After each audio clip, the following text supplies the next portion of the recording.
Hi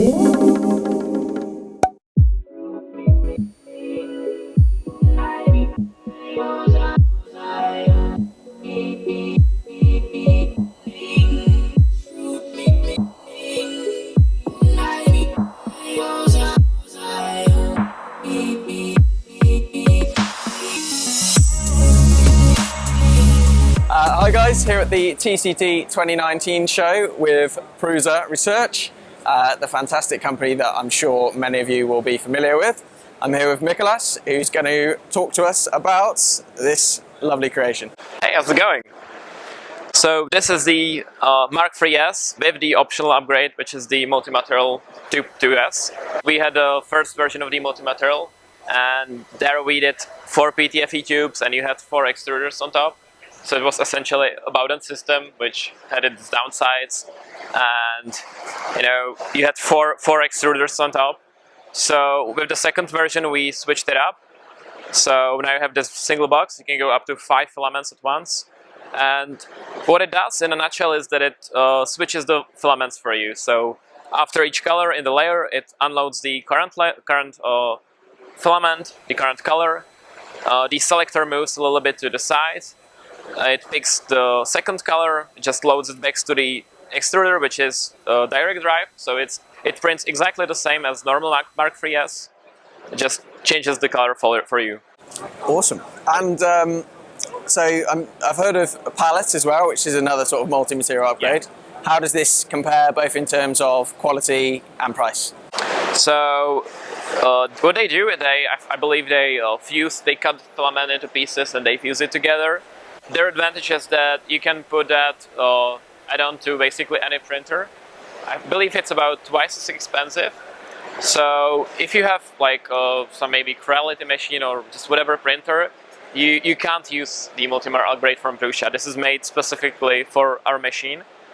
But if you have a Prusa machine, this has several advantages. This is not an external unit, even though it is physically. Internally, this is connected directly to the ASA board, which is the brain of the Mark III. So there's no way that this can get out of sync. Whereas with the palette, the printer doesn't know about the other box that's in front of it. So if that skips steps. Yeah, if you extrude 1% more than the palette thinks, then over 10 hours this will get. The alignment will go away, so the color change will happen maybe not exactly where you need it to be.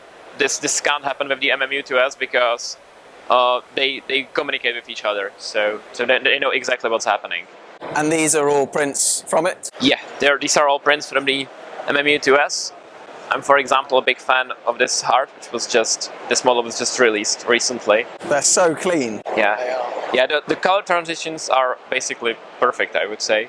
And so you also wanted to show me the filaments? Yeah, so here are all the colors and materials that we made, and the new addition is ASA, so essentially next generation ABS. What's different compared to ABS is that it doesn't warp as much, so you can print it without enclosure, but obviously if you print something really big with corners, the stress relief will still be there, so enclosure is still preferred. But more importantly, it's UV stable, so if you put it outside, the sun will be shining at it, this won't degrade, so it doesn't yellow and it won't become brittle over time. Awesome. Yeah, because I know ABS does struggle with that.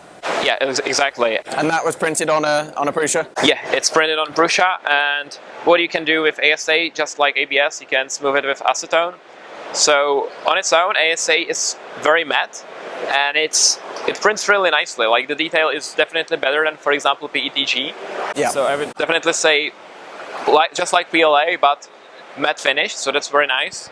And if you smooth it, you end up with this super glossy, almost like injection molded look.